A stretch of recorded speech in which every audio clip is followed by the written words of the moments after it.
পেটে বড় ক্ষুধা, হাসান হুসাইনের পেটেও কোনো খানা নাই। আমার নবী এই কথাটা শোনার পর ডাক দিয়া কয়, আলী রে, তুমি একটা কাজ করো, একটু সামনে যাও, গিয়ে দেখবা একটা খেজুর গাছ দাঁড়ায় আছি। ওই খেজুর গাছের সামনে দাঁড়াইয়া আমি নবীর কথা বলবা, দেখবা খেজুর গাছটা তোমারে খেজুর দেয়া দিবে। আর একটু জোরে কর না সুবহানাল্লাহ। আমার কথা গিয়ে বলবা, দেখবা তোমারে খেজুর দিয়া দিবি। হজরতে আলী বলেন, আমি সামনে গেলাম, গিয়া দেখি একটা মরা খেজুর গাছ। কি গাছ? মরা খেজুর গাছ, যার গাছে, যেই গাছের মধ্যে একটা পাতাও নাই, মরা খেজুর গাছ দাঁড়ায় আছে। কিন্তু আমার নবী তো হজরতে আলীকে পাঠাইছেন। হজরতে আলী রাদিয়াল্লাহু তাআলা আনহু বলেন, আমি মরা খেজুর গাছের সামনে গিয়ে দাঁড়াইলাম। দাঁড়াইয়া আমার গায়ে যে চাদর ছিল, ওই চাদরটা আমি খুলিয়া খেজুর গাছের সামনে ধরলাম। আমি আমার চাদরটা মেলিয়া দিলাম, খুলিয়া ধরলাম, ধরিয়া বললাম, খেজুর গাছ রে, আল্লাহর পয়গম্বর আমারে পাঠাইছে, তুই আমারে কিছু খেজুর দে। মরা খেজুর গাছের সামনে গিয়ে দাঁড়াইয়া হজরতে আলী যখন খেজুর গাছের সামনে দাঁড়াইয়া চাদরটা খুলিয়া দিছে গো, হজরতে আলী বলেন, আমি তাকায় দেখি গো, মরা খেজুর গাছ থেকে তাজা তাজা খেজুরগুলো আমার চাদরের মধ্যে পড়া আরম্ভ হয়ে গেছি। আমার নবীর মুজিজা, অলৌকিকতা। এদিক দিয়ে আল্লাহর নবী চলে আসছে ফাতেমার ঘরের সামনে। ফাতেমার ঘরের সামনে দাঁড়ায় ডাক দেয়া কয়, মারি দরওয়াজা খোলো, তোমার বাবা আসছি তোমার সঙ্গে দেখা করতি। দেখেন নবীর পরিবারটা জান্নাতি পরিবার। ঘরে কোনো সোফা নাই, ঘরে কোনো আলমিরা নাই, ঘরে কোনো সুকেজ নাই, দামি দামি কোনো কার্পেট নাই, মোজাইক নাই, টাইলস নাই, কিন্তু ঘরটার মধ্যে জান্নাতের পরিবেশ দিয়ে ভরপুর। আল্লাহ নবী যখন ফাতেমার ঘরের সামনে দাঁড়াইছে, নবীজির চতুর্থ নম্বর মেয়ে ফাতেমা ঘরের সামনে দাঁড়াইবার পর ডাক দেয়, ফাতেমা রে, তোমার বাবা আসছে তোমার সঙ্গে দেখা করতে।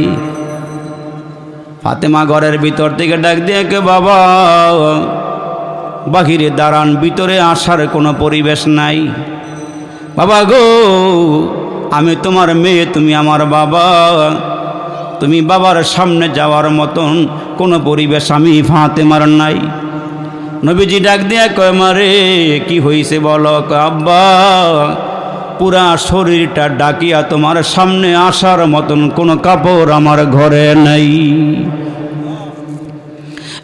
যুবকের, আরে আমার নবী চোখের পানিগুলো ছেড়ে দিয়া কয়, মারে ফাতেমা, চিন্তা করিও না, তুমি একটু অপেক্ষা করো, দাঁড়াও। নবীজির শরীর মুবারকের মধ্যে একখানা চাদর ছিল। ওই চাদরটা খুইলা দরওয়াজার নিচ দিয়া ভিতরে দিয়া কয়, ফাতেমা রে, এই চাদরটা দিয়া তোমার পুরা দেহটা আবৃত করো, আমি নবী তোমারে না দেখা ঘরে যাব না। নবীজির মেয়ে ফাতেমা চাদর দিয়া যখন দেহটা ঢাকলেন, বিশ্ব নবী ঘরে ঢুকলেন। ডুইকা চায়া দেখি ফাতেমার চোখগুলো গর্তের ভিতরে চলে গেছে, গালগুলো ভেঙে গেছে, চেহারাটা শুকিয়ে গেছে। ফাতেমা ডাক দিয়ে, বাবা আজকে কয়েকদিন যাবৎ ঘরে কোনো খানা নাই। আমার দুই সন্তান হাসান হুসাইন, আমি মাকে বারবার ডাক দেয়া কয়, মারি তোমার ঘরে যেহেতু খানা নাই, আমার নানার কাছে আমরা দুই ভাইরে পাঠাইয়া দাও। আমরা মাঝে মাঝে খেয়াল করছি আমার নবীকে আমার আল্লাহ এমন একটা চেহারা দান করছে গো মা, ক্ষুধা লইয়া যদি নানার চেহারার সামনে দাঁড়ায়, মুহূর্তের মধ্যে ক্ষুধা নিবারণ হইয়া যায়। নবীর উম্মতের দল, ওই কথাগুলো বলার পর আমার নবী ডাক দেয়া কয়, ফাতেমা রে দাঁড়াও, আমি আসতেছি, ভালো করে খেয়াল করেন। বিশ্বনবী মেয়ের ঘর থেকে বের হয়ে গেলেন। মেয়ের ঘর থেকে বের হইয়া একটু সামনে আগাইয়া গিয়া একটা খেজুর বাগানের সামনে গিয়ে দাঁড়ায়। খেজুর বাগানের সামনে আল্লাহর নবী দাঁড়াইয়া ডাকতেছেন, কে আছো এলাকার মধ্যে, কাছাকাছি কে আছো? আমি মুহাম্মদ আসছিলাম তোমাদের বাগানে কাজ করার জন্য। তোমাদের কোনো কামলা লাগবে নি, তোমাদের কোনো কাজের লোক লাগবে নি, কর্মচারী লাগবে নি। নবীজি দাঁড়াইয়া বারবার ঘোষণা যখন দেওয়া আরম্ভ করে দিলেন, ইন্দিমে টাইমে একজন যুবক খেজুরের বাগানের মালিক ইহুদি আল্লাহর নবীর সামনে এসে দাঁড়ায়, বলি তুমি কি কাজ করার জন্য আসছো? কয় তোমার কি কাজ আছে বলো। কয় আমি খেজুর গাছের চারা লাগাইছি, ওই চারার গোড়ার মধ্যে বালতি দিয়া কূপের থেকে পানি উঠাইয়া ওই খেজুর গাছের গোড়ায় দিবা, খেজুর গাছের চারার গোড়ায় পানি দিবা। এর বিনিময়ে এক বালতি পানি উঠাইলে 2টা করে খেজুর তোমার বিনিময়ে দেওয়া হবে। রহমতের নবী ডাক দিয়ে কেউ অসুবিধা নাই, এক বালতির বিনিময়ে 2টা খেজুর। আল্লাহ নবী বালতি হাতের মধ্যে নিয়া ওই রশিওয়ালা বালতিটা যখন কূপের ভিতরে ছেড়ে দিলেন, এক বালতি পানি উঠাইলেন, এক বালতি পানি উঠাইলেন, এমন করে কইরা 8 বালতি 9 বালতি পানি উঠাইলেন। নবীজি এখন শ্রমিকের কাজ করে, কামলাগিরি করে। কেমন নবী রে, উম্মতকে শিখায় গেলেন, উম্মত আমি আমার নিজের হাত দিয়া কাজগুলো নিজের হাত দিয়াই করছি রে উম্মত।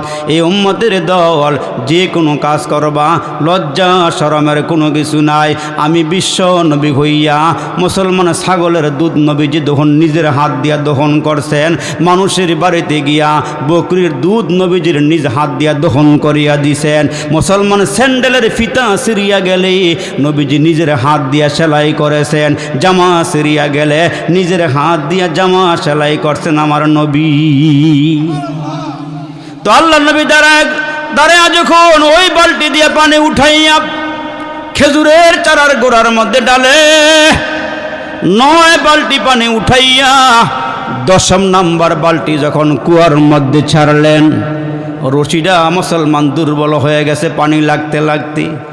একটা পর্যায়ে 10ম বালতির বেলায় রসুল যখন পানি ভর্তি করে যখন বালতি টান দিলেন, রশিটা ছিঁড়িয়া বালতিটা কূপের ভিতরে পড়ে গেছি।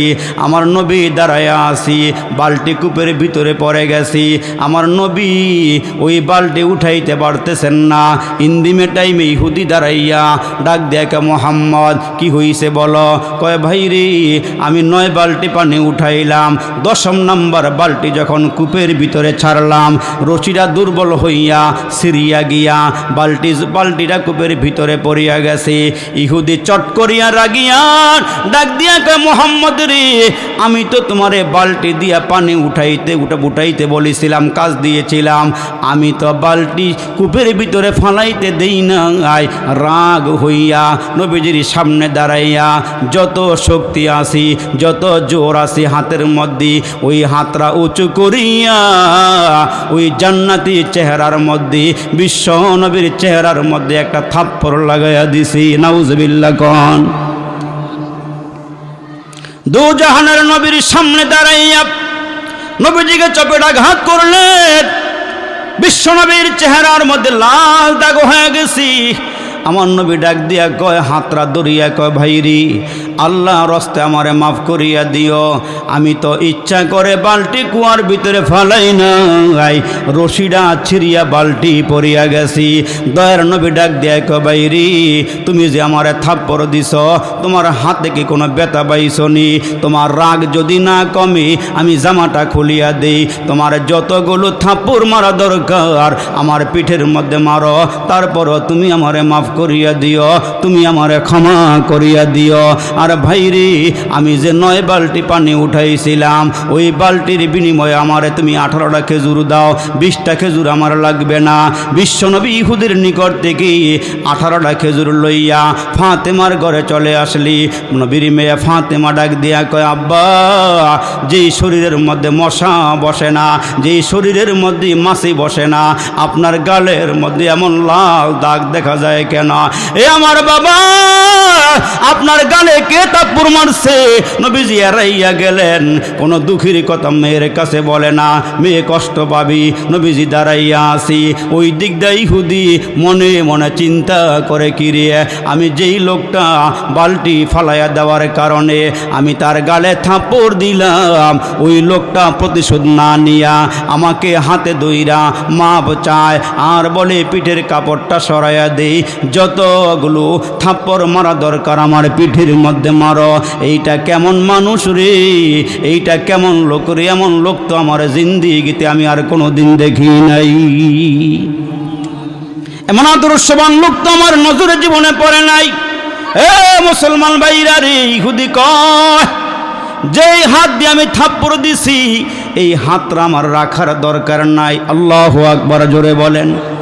সাথে সাথে এই হাতটা পাথরের মধ্যে রাইখা চাকু দিয়া কাইটা ফালাইয়া দিলেন। আল্লাহু আকবার। ওই কাটা হাতরা কাপড় দিয়া পেঁচাইয়া বিশ্ব নবীর বাড়ির দিকে রওনা হয়ে গেছি। হাঁটি হাঁটি পা পা করে আল্লাহ নবীর সামনে এসে দাঁড়াইয়া ডাক দিয়া কয়, মোহাম্মদ, মোহাম্মদ সাল্লাল্লাহু আলাইহি ওয়াসাল্লাম। নবীজি ডাক দিয়া কয়, কি? কয়, ওই যে আপনি আমার বাড়িতে কাজ করেছিলেন, বালতি দিয়া পানি উঠিয়েছিলেন, আমি ওই ব্যক্তি। কয়, তুমি কেন আসছো? কয়, আপনার সঙ্গে দেখা করতে আসছি। যেই মুহূর্তে ইহুদি ডাক দিয়া কয়, আপনার সঙ্গে দেখা করার জন্য আসছি।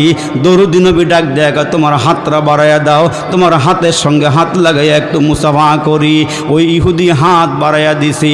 নবী তাকাইয়া দেখেন কাটা হাত থেকে রক্তগুলো পড়তেছে, কবজি নাই। আমার নবী ডাক দিয়া কয়, কি রে তোমার হাত কাটা কেন? তোমার কবজি নাই কেন? রক্তগুলো গড়ায় গড়ায় পড়ে। ওই ইহুদি চোখের পানিগুলো সারিয়া ডাক দিয়া কয়, ওগো মোহাম্মদ, আমি আপনার গায়ে একটা আঘাত দিয়েছিলাম, আপনাকে চপেটাঘাত করেছিলাম। ওই একটু পরেই আমার কেমন জানি লাগতে শুরু হয়েছিল, আমি হাতটা কেটে ফেলেছি। রসুল ডাক দিয়া কয়, কেন হাত কাইটা ফালাইছ? আমি তো তোমার আগেই মাফ করে দিয়েছি, কেন তুমি হাত কাটলা? কয়, আমার কাছে ভালো লাগে নাই, আপনারে মারছি, আপনি আমারে ক্ষমা করে দেন। বিশ্বনবী কয়, ক্ষমা করে দিয়েছি, তোমার কাটা হাতটা আমার হাতের মধ্যে তুলে দাও। এ নবীর উম্মতের দল ওই ইহুদি নবীজির হাতে কাটা কবজাটা উঠাইয়া দিলে, কবজিটা উঠাইয়া দিলে। বিশ্ব নবী তার হাতের সঙ্গে লাগাইয়া মুখের ভিতর থেকে একটু লালা আইনা ওইটার উপরে লাগাইয়া বিন্ডিস করিয়া দিল। আর ইহুদি কয়, মোহাম্মদের যখন লালাটা আমার হাতের মধ্যে লাগছি, আমি তাকায় দেখি গো আমার কাটা হাতটা আগের চেয়ে আরো বেশি ভালো হইয়া গেছি। ইহুদি ডাক দিয়া কে আমারে কালমা পড়াইয়া দেন, আমারে মুসলমান বানাইয়া দেন। এ নবীর উম্মতের দল ইহুদি কালমা পরে মুসলমান হয়ে গেছি। নবীর আদর্শ দেইখা, নবীর নম্রতা দেইখা, নবীজির ভদ্রতা দেইখা আল্লাহর পয়গম্বর তারে মাফ করে দিলেন, তারে ক্ষমা করে দিলেন। আর ইহুদিও কালমা পরে মুসলমান হয়ে গেল। ওই আল্লাহ ডাক দিয়া কয়, এ নবীর উম্মতের দল, তোমরা চলতে ফিরতে উঠতে বসতে কার নাম? আরো জোরে আওয়াজ দিয়ে বলেন। আল্লাহকে আমার নাম লয়ে ডাক দিলে আমি আল্লাহ তোমাদেরকে সাহায্য করি। তোমরা যদি আমার হয়ে যাও, আমি আল্লাহ তোমাদের হয়ে যায়। যেমন ওই যে মুসলমান ভারতের যমুনা নদীর তীরে একজন বুজুর্গ ছিল, নাম ছিল তার শাহেদৌলা। কি দৌলা? শাহেদৌলা। বড় আল্লাহওয়ালা মানুষ, বড় বুজুর্গ মানুষ, বড় তাহাজ্জুদ গুজার। সুবহানাল্লাহ কোন? তাহাজ্জুদ গুজার মানুষ, আল্লাহওয়ালা মানুষ। ওই যমুনা নদীর তীরে ছোট্ট একটা ঘর বানাইয়া বসবাস করে। যেই ঘরটা বাতাসের সঙ্গে হেলে আর দুলে, হেলে আর দুলে, এমন একটা ঘরের মধ্যে শাহেদৌলা বসবাস করে। একদিন এমন হয়েছে, ঝড় তুফান শুরু হয়ে গেছে। মুসলমান যেই দিক দিয়ে বাতাস আইসা ওই ঘরটারে হেলাইতেছে, ধুলাইতেছে। বিবি ডাক দিয়া কয়, স্বামী তুমি একটা কাজ করো, বাঁশ দিয়ে একটু ঠিকা দাও না, যেন ঘরটা না পড়ে। কিন্তু শাহেদৌলা আল্লাহ ভক্ত মানুষ, আল্লাহওয়ালা মানুষ, ওই বাঁশ হাতের মধ্যে নিয়া, নিজের হাতে একটা বাঁশ নিয়া যেই দিক থেকে বাতাস ওই দিকে গিয়া ঘর ধাক্কানি শুরু করছে। বিবি ডাক দিয়া কয়, আকল বুদ্ধিকে খাইয়া ফেলাইছো নাকি? তোমারে দিলাম ঘর যেন না পড়ে, যেদিক দিয়া বাতাস আয়ে উল্টা দিক দিয়ে একটু ঠেলা দিয়ে রাখবা, ধাক্কা দিয়ে রাখবা। তুমিও যেইখান থেকে যেদিক দিয়া বাতাস ওদিক দিয়ে ধাক্কাইতেছ, তখন শাহেদৌলা কয় আল্লাহ যেই দিকে শাহেদৌলাও সেই দিকে। সুবহানাল্লাহ জোরে কন। जो तो मेरा तो सब मेरा, फलक मेरी ज़मी मेरा, अगर एक तू नहीं मेरा कोई शय नहीं मेरी। আল্লাহু আকবার, আল্লাহু আকবার। আল্লাহরে ডাক দিলে, যে কোনো মুসিবতে বিপদে আল্লাহকে ডাক দিলে, আল্লাহকে আমি তোমাদের সহায়ক হয়ে যাই, তোমাদের ডাকে আমি সাড়া দিয়ে দিই। যেমন নবীজির একজন পালক পুত্র ছিল যায়েদ ইবনে হারেসা। ওই যায়েদ ইবনে হারেসা বাবা মাকে ছেড়ে নবীজির দরবারে আসছে। নবীজির ব্যবহার দেখা, নবীজির ব্যবহার দেখা, নবীজির চরিত্র দেখা, আল্লাহু আকবার, ওই যায়েদ ইবনে হারেসার আব্বা আম্মা যখন নিতে আসছে, যে খবর পাইছে যায়েদ ইবনে হারেসা গোলাম হইয়া নবীজির দরবারে আসছে, ওই গোলামটা নেওয়ার জন্য, সন্তানকে নেওয়ার জন্য যায়েদ ইবনে হারেসার বাবা আসছে। আসার পরে বলে, রসুল সন্তানটা আমাদের একটু ফিরাইয়া দেন, তার মা তার জন্য পাগল। রসুল বললেন, সন্তান তোমাদের সঙ্গে যাইতে চাইলে আমার কোনো বাধা নাই, নিয়ে যাও। কিন্তু আব্বা আম্মা আসার পরেও নবীজির কোলের মধ্যে বৈশা গিয়া এই যায়েদ ইবনে হারেসা কয়, রসুল আপনি আমার রাইখা দেন, আমি আর বাড়িতে কখনো যাব না, আপনার মধ্যে যেই ব্যবহার পাইছে আমি এটা বলতে পারবো না। সুবহানাল্লাহ জোরে। যখন আব্বা আম্মারে পাত্তা দেয় নাই, রসুল বললেন, যায়েদ তুমি আজকের থেকে আমার পালক পুত্র। সুবহানাল্লাহ জোরে কর। আজকের থেকে তুমি আমার পালক পুত্র। এই যায়েদ ইবনে হারেসা নবীর দরবার থেকে একদিন সফরে বের হইলেন, তায়েফের দিকে রওনা দিছেন, সফর করতেছেন। যাওয়ার পথে একজন ইহুদি এই যায়েদ ইবনে হারেসার সফর সঙ্গী হইলেন। এই যায়েদ ইবনে হারেসার নবীজির পালক পুত্রের। দুইজনে সফর করতেছেন। সফর করতে করতে, হাঁটতে হাঁটতে লম্বা পথ, এর নবীর উম্মতের দল দীর্ঘ পথ হাঁটার পর অনেক দূর যাইয়া তাঁবু গাড়লেন। দুজন তাঁবুর ভিতরে শুয়ে পড়লেন। দুজন ক্লান্ত তো শুয়ে পড়ছে, কিন্তু সঙ্গের যে ইহুদিটা, তার মতলব ছিল খারাপ। যায়েদ ইবনে হারেসা নবীকে ভালোবাসে, আর নবীজিও তারে ভালোবাসে। এই যায়েদ ইবনে হারেসাকে নবী কেন ভালোবাসে? এটা হলো তার জিদ, এটা হলো তার রাগ। এই জন্য সে সুযোগ সন্ধানে ছিল কখন যায়েদ ইবনে হারেসাকে একাকিত্বে পাওয়া যায়, নীরবে নির্জনে পাওয়া যায়। যখন দেখলেন যায়েদ ইবনে হারেসা সফরে রওনা দিছেন, ইহুদিকে বলতেছেন, ভাই চলতে গেলে তো একজন লোক সাথে লাগে, তুমি আমাকে একটু নিয়ে যাও। তো নবীর সাহাবিরা, সহজ সরল সাহাবি, ওই ইহুদিকে সফর সঙ্গী বানাইয়া দুইজন চলতেছেন। দীর্ঘ পথ যাওয়ার পর এক জায়গায় গিয়ে তাঁবু গাড়লেন। দুজন বিশ্রাম করতেছেন।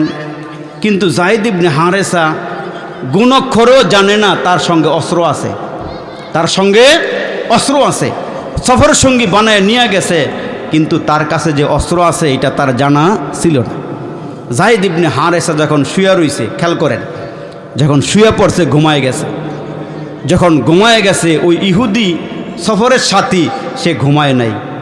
সে ব্যাগের ভিতর থেকে রশি বাইর করছে।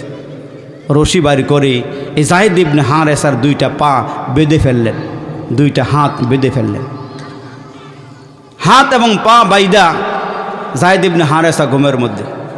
এখন সে ব্যাগের ভিতর থেকে চাকু বের করে যায়েদ ইবনে হারেসাকে হত্যার নিয়ত কইরা চাকু একবারে কিনারায় নিয়ে আসছে। যায়েদ ইবনে হারেসার ঘুম ভেঙে গেছে। সুবহানাল্লাহ জোরে বলেন।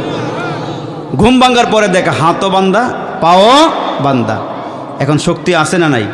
হাতও বান্দা, পাও বান্দা। অস্ত্রওয়ালা লোক তার মাথার সামনে। বলে, ভাই এই ব্যাপার, তুমি আমার সফরের সাথে আমার সঙ্গে যাইবা নিয়ত করছো, এইটা আবার কি? কেন আমার হাতগুলো বেঁধে ফেললা? কেন আমার পাগুলো বেঁধে ফেললাম? চাকু হাতে কেন? কি হয়েছে তোমার? কয়, নবী তোমারে ভালোবাসে কেন, মুহাম্মদ তোমারে ভালোবাসে কেন, এটা আমার সহ্য হয় না, এই জন্য তোমার আমি হত্যা করব। নাউজুবিল্লাহ। যায়েদ ইবনে হারেসাকে বলে, ভাই এটা কি কোনো অপরাধ নাকি? নবী আমারে ভালোবাসে, আমি তারে ভালোবাসি, তুমি কি আমার এই জন্য মেরে ফেলবা? তুমি কি আমার হত্যা করে ফেলবা? যায়েদ ইবনে হারেসা দেখলেন নিরুপায়, হত্যা করেই ফেলবি। হাত পা বাঁধা অবস্থায় যায়েদ ইবনে হারেসা আল্লাহকে ডাক দিয়ে বললেন, আল্লাহ, শত্রুর কবলে পড়ে গেছি, দুশ্মনের কবলে পড়ে গেছি, আল্লাহ আপনি আমার হেফাজত করেন। যায়েদ ইবনে হারেসা তাঁবুর ভিতরে শুইয়া আল্লাহরে যখন ডাক দিছি, আল্লাহ কয়ে ডাক দিছি, আমার আল্লাহ সঙ্গে সঙ্গে জিব্রাইল ফেরেশতাকে ডাক দেয়া কয়, জিব্রাইল রে, নবীর পালেক পুত্র যায়েদ ইবনে হারেসা ইহুদির হাতে বন্দী হয়ে গেছে, তার একটু সহযোগিতা কর। যায়েদ ইবনে হারেসা যখন আল্লাহরে ডাক দিছে, ওই মুহূর্তে ওই ইহুদির কানে বিকট একটা শব্দ হইছে, যে শব্দের কারণে হাতের থেকে চাক্কু জমিনে পড়ে গেছে।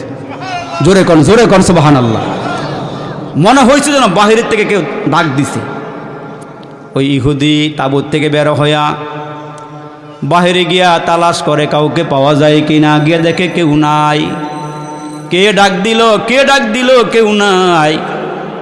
আবার ভিতরে আসছি, আবার আইসা চাকু হাতে নিছি, গলার কাছাকাছি আইসা গেছি, হত্যা করে ফেলবি। যায়েদ ইবনে হারেসা কলিজার ভিতর থেকে আরেকবার ডাক দেয়, আল্লাহ আপনি আমারে হেফাজত করেন। আবারও একটা বিকট আওয়াজ তার কানে আসছে, ইহুদির কানে আসছে। আবার চাকুটা ফালাই দিয়ে আবার বাহিরে গেছে, বাহিরে গিয়ে ঘোরাঘুরি করে তালাশ করে কেউ নাই। ভয়ে দূর হয়ে গেছে, আবার ভিতরে আসছে, আবার ভিতরে এসে চাকুটা আবার হাতে নিছে, আবার গলার কাছাকাছি নিয়ে আসছে, হত্যা করে ফেলবে, শেষ করে ফেলবে। যায়েদ ইবনে হারেসা আরেকটা ডাক দিয়ে, আল্লাহ আপনি ছাড়া বাঁচাইবার মতন কেউ আমার নাই, আল্লাহ আপনি আমার একটু সাহায্যের হাত বাড়াইয়া দেন। ওই যায়েদ ইবনে হারেসা ডাকটা দেওয়ার সঙ্গে সঙ্গে ইহুদির হাতের থেকে চাকুটা আবার পড়ছে, এমন আওয়াজ হয়েছে মনে হয় তার কান ফেটে যাবে।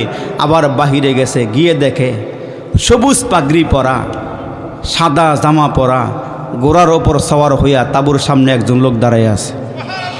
আর একটু জোরে কোন সুবহানাল্লাহ। আমার মুসলমান বাবাজিরা রে, তাঁবুর ভিতর থেকে বের হইয়া গিয়া দেখে সবুজ পাগড়ি পরা, ধবধবে সাদা জামা পরা একজন লোক তাঁবুর মধ্যে, তাঁবুর সামনে গোড়ার মধ্যে বসে আছি। ডাক দিয়া কই, কে তুমি? আমি কে? ওই যে সাদা পোশাক পরিহিত লোকটা গোড়ার থেকে নাইমা তারে ধইরা ভিতরে নিয়ে গেছে। ভিতরে নিয়া যে চাকু দিয়া যায়েদ ইবনে হারেসাকে মারতে চেয়েছিল, ওই চাকু দিয়া ইহুদির কল্লা জমিনে ফালাইয়া দিছি। সুবহানাল্লাহ কোন। বডিটা একদিকে পড়ে আছে, মাথাটা আর একদিকে পড়ে আছে। যায়েদ ইবনে হারেসার বাঁধন করলেন, হাতের বাঁধন করলেন, পায়ের বাঁধন করলেন। বাঁধন খোলার পর যায়েদ ইবনে হারেসা থাপা দিয়ে হাতে ধরে কয়, আপনি কে? আপনার পরিচয়টা বলেন। আমার নাম হলো জিব্রাইল। কয় আপনি এখানে কেমনে আসলেন? কয় আমি আসি নাই, তুমি যেই মালিককে আওয়াজ দিয়েছো, ডাক দিয়েছো, ওই মালিক আমারে পাঠাইছি। প্রথম যখন তোমার গলার কিনারায় চাক্কু নিয়ে আসছি, তখন ডাক দিয়ে প্রথম ডাকটা দিয়েছিলাম আমি আমার ওই সিদরাতুল মুনতাহা থেকে। দ্বিতীয় ডাক দিয়েছিলাম প্রথম আসমান থেকে। তৃতীয় ডাকটা দিয়েছিলাম তোমার তাঁবুর সামনে থেকে। আল্লাহ বলেন, বান্দা জাকারতানি জাকারতুকা, তোমরা আমারে স্মরণ করলে আমি তোমাদেরকে স্মরণ করি। ওই নাসিতানি জাকারতুকা, তোমরা আমারে ভুলে গেল, আমি আল্লাহ তোমাদেরকে স্মরণ করি। রসুল আরবি সাহাবায়ে কেরামদেরকে ডেকে বললেন, হে সাহাবীরা, লম্বা সফর করে আসছি, ক্লান্ত হয়ে গেছি, তোমরা কাজ করো, জায়গায় জায়গায় তাঁবু গাড়ো, তাঁবুর ভিতরে ঢুকো, বিশ্রাম নেও। আমি নবীও একটা তাঁবু গাড়ি, আমি নবীও তাঁবু বানাইয়া ওই তাঁবুর মধ্যে একটু বিশ্রাম নেই। তো সাহাবায়ে কেরাম আল্লাহর নবীর হুকুম পাইয়া, আদেশ পাইয়া সবাই তাঁবু গাড়লেন, জায়গায় জায়গায় তাঁবু বানাইয়া সাহাবায়ে কেরাম তাঁবুর ভিতরে আরাম করতেছেন। বিশ্ব নবীও খেজুরের গাছতলার মধ্যে খেজুর গাছের নিচে শুয়ে পড়লেন। নবীজি খেজুর গাছের তলায় ঘুমায়া পড়লেন, শুয়ে পড়লেন। দূরের থেকে একজন ইহুদি আল্লাহর নবীকে ফলো করছি। সাহাবীরা দূরে দূরে তাঁবু বানাইয়া আরাম করতেছেন, আর আমার নবী একা একা খেজুর গাছের নিচে শোয়া। রহমাতাল লিল আলামিন নবী, একা একা খেজুর গাছতলার মধ্যে আরাম করতেছেন, ঘুমাইতেছেন। দূরের থেকে একজন ইহুদি আমার নবীকে একা একা দেইখা, নিরস্ত্র দেইখা, ওই ইহুদিরা দূরের থেকে ফলো করছি। বিশ্ব নবীর হাতের মধ্যে যেই তরবারি আছে, ওই তরবারিটা গাছের ডালার মধ্যে ঝুলাইয়া রেখে নবীজি নিরস্ত্র, পাহারাদার নাই, নবীজি আরাম করতেছেন। দূরের থেকে একজন ইহুদি ফলো করিয়া আমার নবীজির কাছাকাছি এসে হাজির হয়ে যায়। আল্লাহ নবীর কাছাকাছি আইসা চিন্তা করতেছি, মক্কা নগরীর মধ্যে ঘোষণা করা আছে মুহাম্মদের কল্লা ফালাইতে পারলে 100 লাল ওট পুরস্কার পাওয়া যাবে। ওই লোভে রসুলকে হত্যার উদ্দেশ্যে একেবারে কাছাকাছি আইসা গাছের থেকে আল্লাহর নবীর তরবারিটা নামাইয়া খাপের ভিতর থেকে তরবারিটা বাহির করে আল্লাহর নবীর কিনারায় দাঁড়ায় গিয়েছেন। আল্লাহর নবীর কল্লা ফালাইয়া দিবে, মাথা আলাদা করে দিবে। জোরে জোরে নাউজুবিল্লাহ। কত বড় উদ্দেশ্য খারাপ নিয়ে নবীজির মাথার কিনারায় আসছে, কল্লা ফালাইয়া দিব। কল্লা রাখার মালিক কে? বলেন জোরে। আমার নবীর মালিক কে? আমাদের মালিক কে? কুল কায়নাতের মালিক কে? সব কিছুর মালিক আল্লাহ।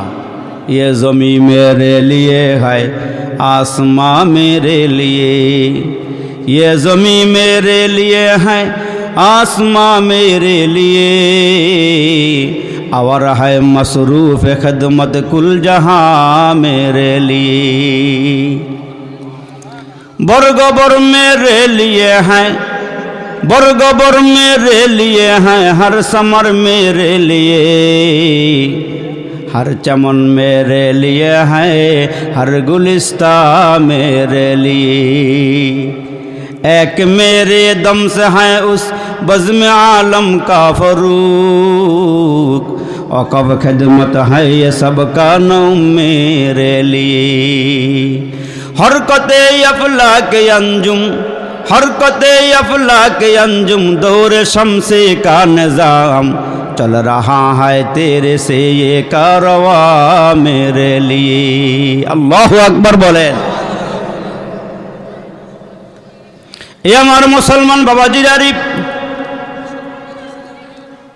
আল্লাহ পাক রব্বুল আলামিন কত সুন্দর করে জমিন বানাইলেন, কত সুন্দর করে আসমান বানাইলেন। ওই মালিক আমার আল্লাহ ডেকে বলেন, বান্দা 24টা ঘন্টা দরিচরের মানুষের জবানের দিকে তাকায়া থাকি, তোমরা নি আমারে একবার আল্লাহ কয়া ডাক দাও। ডাকবেন কারে? বলেন জোরে। আল্লাহকে ডাকবেন। আল্লাহকে বাউ করতে পারলে দুনিয়ার সব একদিকে চলে গেল, আল্লাহ যদি আমার প্রতি থাকে, আমার সাথে থাকে, আমার কোনো অসুবিধা হবে না। ঠিক কিনা জোরে কর।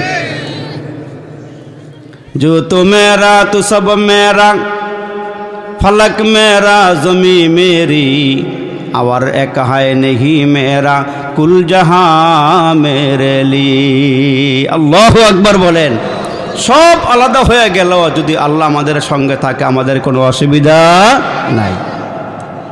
তো নবীজি একা একা শোয়া, আর দূরের থেকে একজন ইহুদি আমার নবীরে ফলো করছে। আমার নবী একা একা নিরস্ত্র, আশপাশে কোনো পাহারাদারও নাই। সুবর্ণ সুযোগ মনে করে ইহুদি মনে করছে এটা সুবর্ণ সুযোগ, যেহেতু সাহাবীরা অন্য অন্য তাঁবুর ভিতরে ঘুমানো, আর আমার নবী যেহেতু একা একা গাছতলায়, এই মুহূর্তে অস্ত্র ওই ইহুদির হাতে, নবীর তরবারি কার হাতে?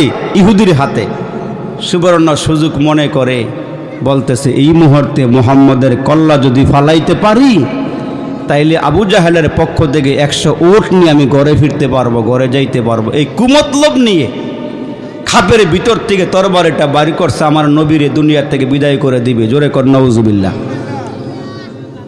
আমার মুসলমান ভাইরারে, ইহুদি খাপের ভিতর থেকে তরবারিটা বের করি নবীজির মাথার কিনারায় দাঁড়ায়া গেলে মনে মনে চিন্তা করি, মুহাম্মাদের সাহাবীরা ঘুম থেকে উঠার আগে আগে মুহাম্মাদের মাথা যদি আলাদা করতে পারি, এর ভিতরে আমি লুকাইতে পারবো, পলায়ন করতে পারবো। মুহাম্মাদের কল্লাটা জমিনে ফালাইয়া দিয়ে চলে যায়। এই কুমতলব নিয়ে আল্লাহ নবীর মাতার কিনারায় দাঁড়ায় আছে। তরবারিটা খাপের ভিতর থেকে বের করে মনে মনে চিন্তা করে, যেহেতু তরবারিটা আমার হাতে, মুহাম্মদ নবীকে একটু জাগায়া নেই, ঘুমটা ভাঙ্গায়া নেই, ঘুমের ভিতরে মারিয়া লাভ নাই, একটু ঘুম ভাঙ্গায়া নেই। আমার মুসলমান বাবাজিরারি, আল্লাহ নবীর কিনারায় দাঁড়ায়া গেলে নবীজির ঘুম ভেঙ্গে গেল। আল্লাহ রসুল চোখ খুলিয়া তাকাইয়া বলে, কি তুমি? আমি আপনারে মারার জন্য আসছি, আপনার কল্লাটা ফালাইয়া দেওয়ার জন্য আসছি। এই মুহূর্তে বলো, মাইয়াম নাউকা মিন্নি, বলো মুহাম্মদ, আমার হাত থেকে তোমারে কি রক্ষা করবে, কি তোমারে বাঁচাবি? ওই মুহূর্তে আল্লাহর নবী রহমাতাল লিল আলামিন নির্ভয় ডাক দিয়া কই, ইহুদিরি, আমাকে মারার ক্ষমতা তোর নাই, আমার মালিক যিনি, আমার আল্লাহ আমারে বাঁচাবে। তুমি আমারে মারতে পারবো না। বাঁচানোর মালিক কে? বলেন জোরে। বাঁচানোর মালিক আল্লাহ। তো আল্লাহ রসুল বলতেছেন, হে ইহুদি, তুমি আমারে মারতে পারবা না। তরবারি হাতে হইলে কি হইছে? তুমি আমারে মারতে পারবা না। আমার মালিক হইল আল্লাহ, আমার রব হইল আল্লাহ, আমার স্রষ্টা হইল আল্লাহ। জমিন আমার আল্লাহর, আসমান আমার আল্লাহর, সাগর নগর পাহাড় পর্বত যা দেখি যা দেখি না, সৌরজগতে যা আছে, পাতালপুরীতে যা আছে, যা নজরে আসে যা নজরে আসে না, সব কিছুর মালিক কি? এ মুসলমান বন্ধুরারি, যেই মুহূর্তে আল্লাহ রসুল বলেছেন তোর হাত থেকে আমার মালিক আমারে রক্ষা করবেন, আমারে বাঁচাবেন, আমার নবীর আওয়াজটা এত পাওয়ারফুল আওয়াজ। যেই মাত্র রসুল বলেছেন আমার আল্লাহ আমারে হেফাজত করবেন, আমার নবীর আওয়াজটা জবান মুবারক থেকে বের হইয়া তার কলিজার মধ্যে এমন করে গিয়া লাগছি, সাথে সাথে মাথার থেকে নিয়ে পা পর্যন্ত পুরো বডিটার মধ্যে কাঁপুনি শুরু হয়ে গেছে। পুরা বডির মধ্যে কাঁপুনি শুরু হয়ে গেছে।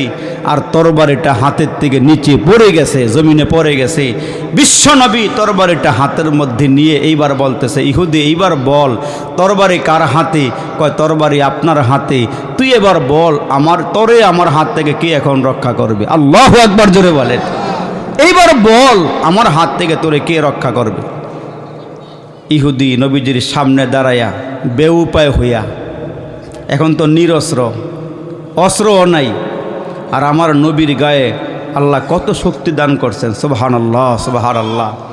ইহুদি এবার দাঁড়ায়া থরথর করে কাঁপতেছে আর বলতেছে, আপনি আমারে রক্ষা করবেন, আপনি হলেন রহমাতাল লিল আলামিন। আপনার সামনে কেউ অন্যায় করলে, অপরাধ করলে আপনি মাফ করে দেন, এটা হলো আপনার গুণ। সুবহানাল্লাহ কোন, এটা হলো আপনার গুণ। নবীজির সামনে দাঁড়ায় বলে, অল্লাইলা মে হায় জুলফে মুহাম্মদ কা তারান্নুম, অল্লাইলা মে হায় জুলফে মুহাম্মদ কা তারান্নুম, ওয়াশশামসা মে রুখসারায়ে আহমদ কা তারান্নুম, हर फूल में है रोय मदीना का तबस्सुम, शाखल के लचक में कद आका का तकल्लुम, अल फजर में है सुबह रिसालत की बशारत, अल असर में है दौर नबूवत की बशारत, यासीन से मौला ने को भी उसको पुकारा, হামিম কবি ওর কবি তসিন ইশারা। আল্লাহু আকবার বলেন। নবীজির সামনে দাঁড়ায় দাঁড়ায় আমার নবীর গুণগান করতেছে আর বলতেছে, আপনি রহমতের নবী, আপনি বরকতের নবী, আপনি ক্ষমাশীল নবী, আপনি দরুদি নবী, আপনার মতন দরুদি দুনিয়াতে কেউ নাই, আপনি আপনার সামনে অপরাধ করলে আপনি ক্ষমা করে দেন। তা বিশ্ব নবীর দিলটা গেছে নরম হইয়া। সুবহানাল্লাহ। শত্রু হাতের নাগালে পাইয়া রসুল বলতেছেন, যাও, তুমি যেহেতু এত করে বলতেছো, আমি তোমারে মাফ করে দিলাম, আমি তোমাকে মাফ করে দিলাম। তো মুসলমান বাবাজিরা রে আমার, ওই ইহুদি ছিল পণ্ডিত শিক্ষিত মানুষ। রসুল যখন বললেন যাও তোমারে ক্ষমা করে দিলাম, মাফ করে দিলাম, এইটা আমার নবীর শিক্ষা, এইটা আমার নবীর গুণ, মাফ করে দেওয়া, ক্ষমা করে দেওয়া। কাফের বেদিনেরা মক্কা নগরীতে আমার নবীরে কত কষ্ট দিল, সেজদা নবীজি দিতে পারে নাই, নামাজ ঠিক মতো পড়তে পারে নাই, কালিমার দাওয়াত ঠিক মতো দিতে পারে নাই। আমার নবী দাওয়াত দিতে গেলে কাফেররা পিটায়, কাফেররা মারি। এ নবীর উম্মতের দল ওই নবী গরবাড়ি ছাড়িয়া, মক্কা নগরী ছাড়িয়া, বাইতুল্লাহ ছাড়িয়া, কাবা ঘর ছেড়ে মদিনা শরীফে চলে গেলেন। আমার আল্লাহ ডাক দিয়ে কয় নবী গো, মক্কার মানুষগুলো আপনারে মক্কাতে থাকতে দেয় নাই, এরা আপনারে বিদায় করে দিল। আপনাকে হত্যা করার জন্য ঘরের মধ্যে আটকাইয়া দেশীয় অস্ত্র শস্ত্র নিয়া আপনার ঘরটারে চতুর্দিক দিয়া ঘেরাও করিয়া আপনি নবীকে দুনিয়া থেকে বিদায় করে দেওয়ার চেষ্টা চালাইছিল। ওই মুহূর্তে কাফেরদের সামনের থেকে আমার নবীরে যিনি বের করে দিয়েছিলেন তিনি কে? আর একটু জোরে বলেন না, তিনি কে? আমি আল্লাহর পরিচয়টা দেওয়ার জন্য সামনের দিকে আগাইতেছি রে বাবা। আল্লাহ নবী ঘরের ভিতরে বন্দী, কাফেররা আমার নবীকে শেষ করে দেওয়ার জন্য যেই মুহূর্তে নবীর আব্বা নাই, মা নাই, চাচা নাই, দাদা নাই, এতিম নবী, নিরস্ত্র নবী, এরে মুসলমান রসুলকে ঘরের ভেতরে বন্দি করে মারিয়া দেওয়ার জন্য, শেষ করে দেওয়ার জন্যে ঘরের চতুর্দিকে কাফের বেদিনটা যখন দাঁড়াইয়া গেল, আমার আল্লাহ ডাক দিয়া কয় নবী গো, ওই মুহূর্তে কাফের বেদিনদের মাঝখান থেকে ঘর থেকে যিনি বের করে দিয়েছিলেন তিনি হইলাম আমি আল্লাহ। আপনার আমার নবী ওই ইহুদিরে মাফ করে দিলে, ইহুদি আর দেরি করে নাই, চলে গেল বহুদূর। বহুদূর যাওয়ার পর দাঁড়ায় দাঁড়ায় চিন্তা করে, যেই লোকটা আমারে মাফ করে দিল, অন্যায় করার পরে, অপরাধ করার পরও যেই লোকটা আমারে মাফ করে দিল, যেই লোকটা আমারে ক্ষমা করে দিল, তার সঙ্গে আমার একটু বুঝা পরামর্শ করা দরকার। আবার ঘুরিয়া ঘুরিয়া আল্লাহ নবীর সামনে এসে দাঁড়ায়া ডাক দিয়া বলে, আপনার পরিচয়টা বলেন, আপনার পূর্ণ ঠিকানাটা বলেন, আপনার কাজ কি আপনি বলেন।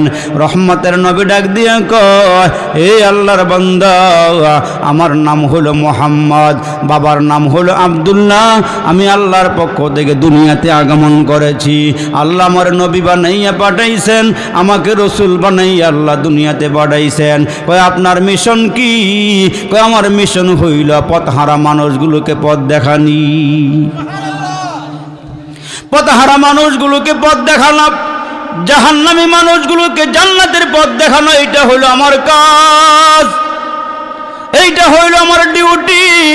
এ নবীর উম্মতের দল, বিশ্ব নবী ডাক দিয়ে আমার ডিউটি হইল মানুষগুলো যারা পথ হারায়া পালাইছে, আল্লাহ চিনে না, রসুল চিনে না, জান্নাত জাহান্নাম চিনে না, পরকালমুখী না, ওই মানুষগুলোকে পরকালমুখী বানাইয়া দেওয়া, ওই মানুষগুলোকে আল্লাহমুখী বানাইয়া দেওয়া, বেনামাজি মানুষগুলোকে নামাজের তালিম দেওয়া, সুদখোর মদখোর জিনাখোর মানুষগুলোকে ফিরাইয়া আইনা জান্নাতের পথ দেখাইয়া দেওয়া।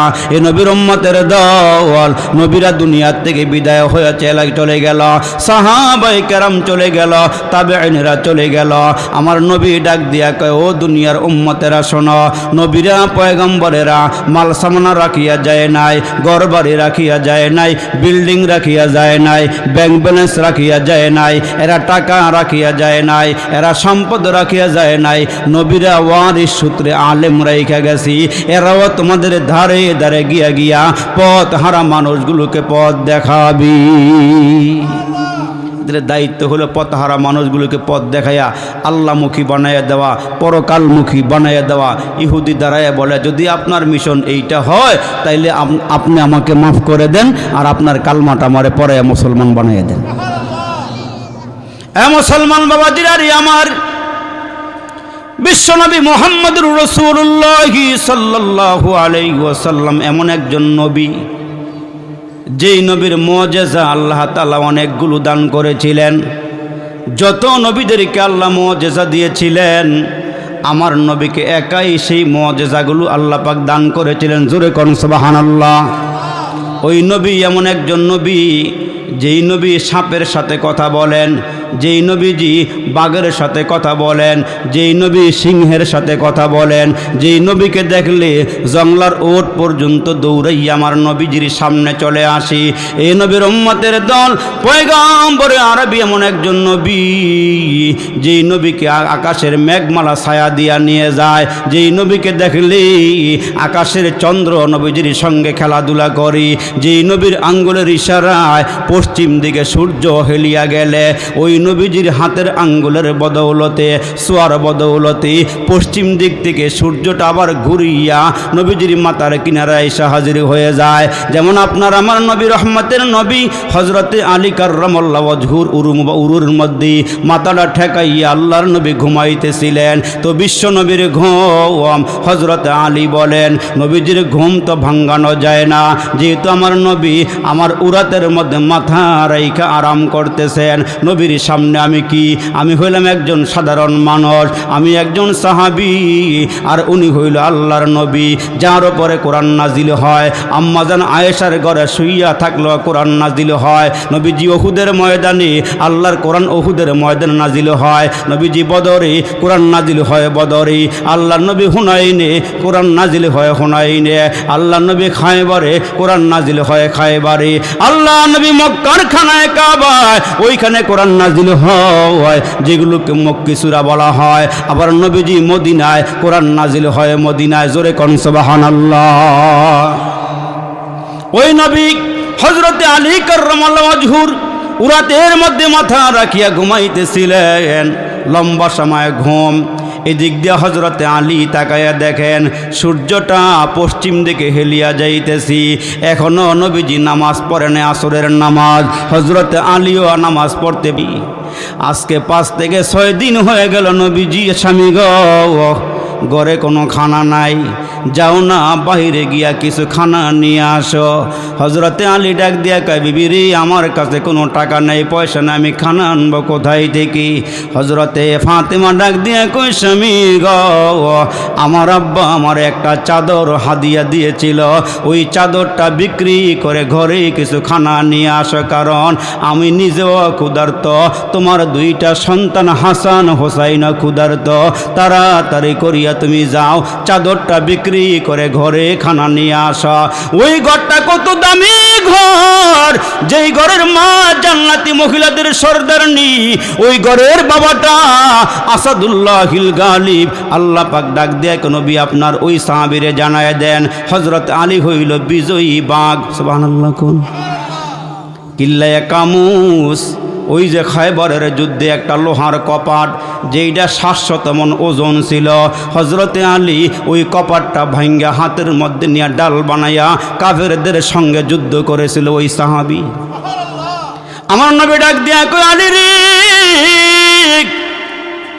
তুমি হইলাম মদিনার, আমি হইলাম মদিনার ইলমের শহর, আমি পয়গম্বর হইলাম মদিনার ইলমের শহর, আর ওই শহরে ঢুকার দরওয়াজা হইল হজরতে আলী। সুবহানাল্লাহ বলেন।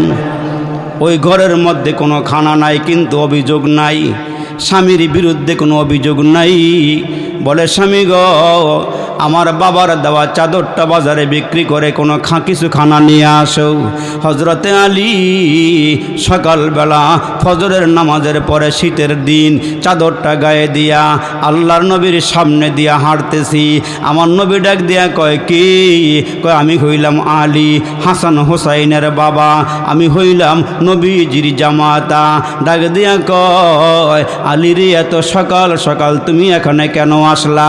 ডাক দিয়া কয়, নবীজি গো, আমার ঘরের মধ্যে কোনো খানা নাই, পেটে বড় ক্ষুধা, হাসান হোসাইনের পেটেও কোনো খানা নাই।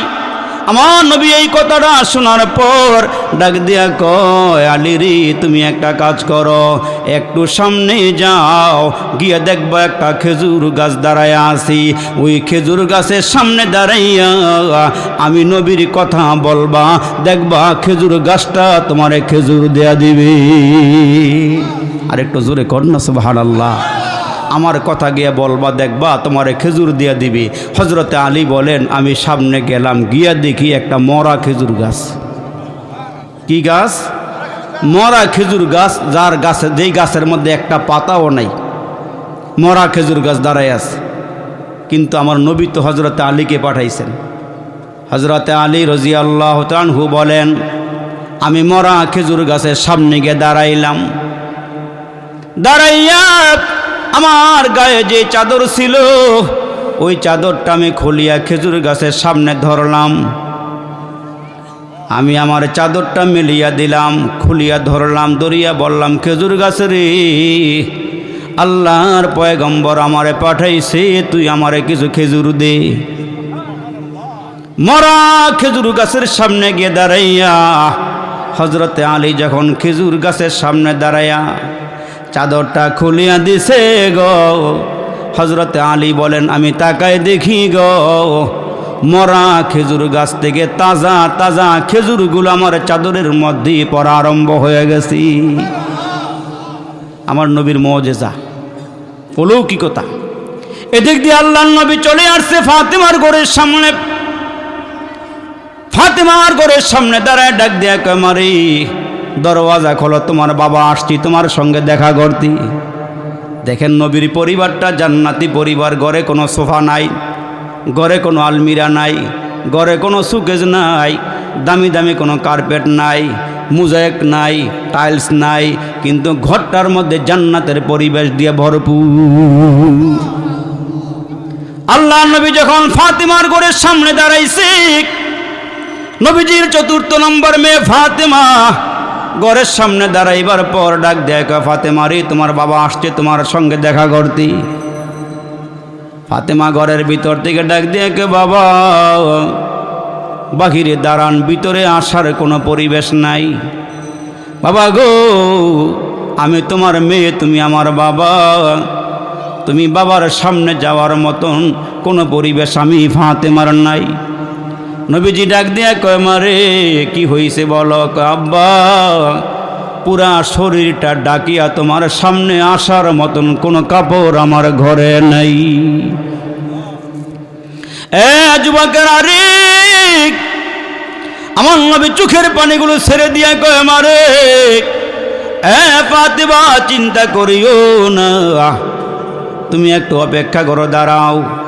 নবীজির শরীর মুবারকের মধ্যে একখানা চাদর ছিল, ওই চাদরটা খুইলা দরওয়াজার নিচ দিয়া ভিতরে দিয়া কয়, ফাতেমা রে, এই চাদরটা দিয়া তোমার পুরা দেহটা আবৃত করো, আমি নবী তোমারে না দেখা ঘরে যাব না। নবীজির মেয়ে ফাতেমা চাদর দিয়া যখন দেহটা ঢাকলেন, বিশ্ব নবী ঘরে ঢুকলেন, ডুইকা চায়া দেখি ফাতেমার চোখগুলো গর্তের ভিতরে চলে গেছে, গালগুলো ভেঙে গেছে, চেহারাটা শুকিয়ে গেছে। ফাতেমা ডাক দিয়ে, বাবা আজকে কয়েকদিন যাবৎ ঘরে কোনো খানা নাই, আমার দুই সন্তান হাসান হোসাইন, আমি মাকে বারবার ডাক দেয়া কয়, মারি তোমার ঘরে যেহেতু খানা নাই, আমার নানার কাছে আমরা দুই ভাইরে পাঠাইয়া দাও। আমরা মাঝে মাঝে খেয়াল করছি আমার নবীকে আমার আল্লাহ এমন একটা চেহারা দান করছে গো মা, ক্ষুধা লইয়া যদি নানার চেহারার সামনে দাঁড়ায়, মুহূর্তের মধ্যে ক্ষুধা নিবারণ হইয়া যায়। নবীর উম্মতের দল, ওই কথাগুলো বলার পর আমার নবী ডাক দেয়া কয়, ফাতেমা রে দাঁড়াও, আমি আসতেছি, ভালো করে খেয়াল করেন। বিশ্বনবী মেয়ের ঘর থেকে বের হয়ে গেলেন। মেয়ের ঘর থেকে বের হইয়া একটু সামনে আগাইয়া গিয়া একটা খেজুর বাগানের সামনে গিয়ে দাঁড়ায়। খেজুর বাগানের সামনে আল্লাহর নবী দাঁড়াইয়া ডাকতেছেন, কে আছো এলাকার মধ্যে, কাছাকাছি কে আছো? আমি মুহাম্মদ আসছিলাম তোমাদের বাগানে কাজ করার জন্য, তোমাদের কোনো কামলা লাগবে নি, তোমাদের কোনো কাজের লোক লাগবে নি, কর্মচারী লাগবে নি।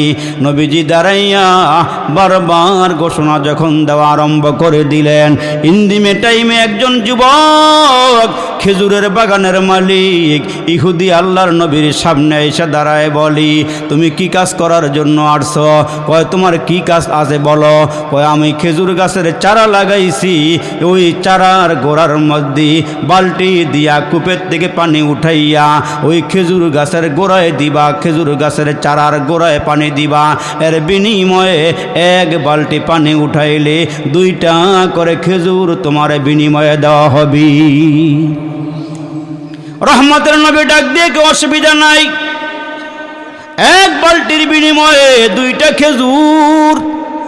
আল্লাহ নবী বালতি হাতের মধ্যে নিয়া ওই রশিওয়ালা বালতিটা যখন কূপের ভিতরে ছেড়ে দিলেন, এক বালতি পানি উঠাইলেন, এক বালতি পানি উঠাইলেন। এমন করে কইরা 8 বালতি 9 বালতি পানি উঠাইলেন। নবীজি এখন শ্রমিকের কাজ করে, কামলাগিরি করে। কেমন নবী রে, উম্মতকে শিখায় গেলেন, উম্মত আমি আমার নিজের হাত দিয়া কাজগুলো নিজের হাত দিয়াই করছি রে উম্মত। এই উম্মতের দল যে কোনো কাজ করবা, লজ্জা শরমের কোনো কিছু নাই।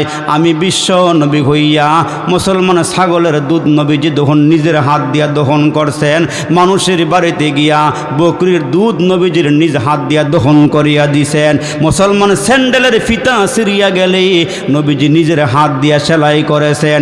জামা সিরিয়া গেলে নিজের হাত দিয়া জামা সেলাই করছেন আমার নবী। তো আল্লাহ নবী দাঁড়ায় যখন ওই বালতি দিয়া পানি উঠাইয়া খেজুরের চারার গোড়ার মধ্যে ডালে 9 বালতি পানি উঠাইয়া 10ম নাম্বার বালতি যখন কুয়ার মধ্যে ছাড়লেন, রশিটা মুসলমান দুর্বল হয়ে গেছে পানি লাগতে লাগতে। একটা পর্যায়ে 10ম বালতির বেলায় রসুল যখন পানি ভর্তি করে যখন বালতি টান দিলেন, রশিটা ছিঁড়িয়া বালতিটা কূপের ভিতরে পড়ে গেছি। আমার নবী দাঁড়ায় আসি, বালতি কূপের ভিতরে পড়ে গেছি। আমার নবী ওই বালতি উঠাইতে পারতেছেন না। ইন্দিমে টাইমে ইহুদি দাঁড়াইয়া ডাক দেখে, মোহাম্মদ কি হইছে বলো। কয় ভাই রে, আমি 9 বালতি পানি উঠাইলাম, 10ম নাম্বার বালতি যখন কূপের ভিতরে ছাড়লাম, রশিটা দুর্বল হইয়া সিরিয়া গিয়া বালতিটা কূপের ভিতরে পড়িয়া গেছে। ইহুদি চট করিয়া রাগিয়া ডাক দিয়া কয়, মোহাম্মদ রে, আমি তো তোমারে বালতি দিয়া পানি উঠাইতে বলেছিলাম, কাজ দিয়েছিলাম, আমি তো বালতি কূপের ভিতরে ফালাইতে দেই নাই। রাগ হইয়া নবীজির সামনে দাঁড়াইয়া যত শক্তি আসি, যত জোর আসি হাতের মধ্যে, ওই হাতরা উঁচু করিয়া ওই জান্নাতি চেহারার মধ্যে, বিশ্ব নবীর চেহারার মধ্যে একটা থাপ্পড় লাগাইয়া দিছি। নাউজুবিল্লাহ কোন। দু জাহানের নবীর সামনে দাঁড়াইয়া নবীজিকে চপেটাঘাত করলেন। বিশ্ব নবীর চেহারার মধ্যে লাল দাগ হয়ে গেছি। আমার নবী ডাক দিয়া কয়, হাতরা দরিয়া কয়, ভাইরি আল্লাহ রস্তে আমারে মাফ করিয়া দিও, আমি তো ইচ্ছা করে বালতি কুয়ার ভিতরে ফালাই নাই, রশিটা ছিঁড়িয়া বালতি পড়িয়া গেছি। দয়ার নবী ডাক দিয়া কয়, ভাইরি তুমি যে আমারে থাপ্পড় দিছ, তোমার হাতে কি কোনো ব্যথা পাইছনি? তোমার রাগ যদি না কমে আমি জামাটা খুলিয়া দেই, তোমার যতগুলো থাপ্পড় মারা দরকার আমার পিঠের মধ্যে মারো, তারপরও তুমি আমারে মাফ করিয়া দিও, তুমি আমারে ক্ষমা করিয়া দিও। আর ভাইরে, আমি যে 9 বালতি পানি উঠাইছিলাম, ওই বালতির বিনিময়ে আমারে তুমি 18টা খেজুর দাও, 20টা খেজুর আমার লাগবে না। বিশ্বনবী ইহুদের নিকট থেকে 18টা খেজুর লইয়া ফাতেমার ঘরে চলে আসলি। নবীর মেয়ে ফাতেমা ডাক দিয়া কয়, আব্বা, যেই শরীরের মধ্যে মশা বসে না, যেই শরীরের মধ্যে মাছি বসে না, আপনার গালের মধ্যে এমন লাল দাগ দেখা যায় কেন? এ আমার বাবা, আপনার গালে কে থাপ্পড় মারছে? নবীজি এড়াইয়া গেলেন। কোনো দুঃখের কথা মেয়ের কাছে বলে না, মেয়ে কষ্ট পাবি। নবীজি দাঁড়াইয়া আসি, ওই দিক দিয়ে ইহুদি মনে মনে চিন্তা করে, কিরে আমি যেই লোকটা বালতি ফালাইয়া দেওয়ার কারণে আমি তার গালে থাপ্পড় দিলাম, ওই লোকটা প্রতিশোধ না নিয়া আমাকে হাতে দইরা মাপ চায় আর বলে পিঠের কাপড়টা সরাইয়া দেই, যতগুলো থাপ্পড় মারা দরকার আমার পিঠের মধ্যে মারো। এইটা কেমন মানুষ রে, এইটা কেমন লোক রে? এমন লোক তো আমার জিন্দিগিতে আমি আর কোনো দিন দেখি নাই। এমন আদর্শবান লোক তো আমার নজরে জীবনে পড়ে নাই। এ মুসলমান ভাইরা রে, ইহুদি কয় যেই হাত দিয়ে আমি থাপ্পড় দিছি এই হাতটা আমার রাখার দরকার নাই। আল্লাহু আকবার জোরে বলেন। সাথে সাথে এই হাতটা পাথরের মধ্যে রাইখা চাকু দিয়া কাইটা ফালাইয়া দিলেন। আল্লাহু আকবার। ওই কাটা হাতরা কাপড় দিয়া পেঁচাইয়া বিশ্ব নবীর বাড়ির দিকে রওনা হয়ে গেছি।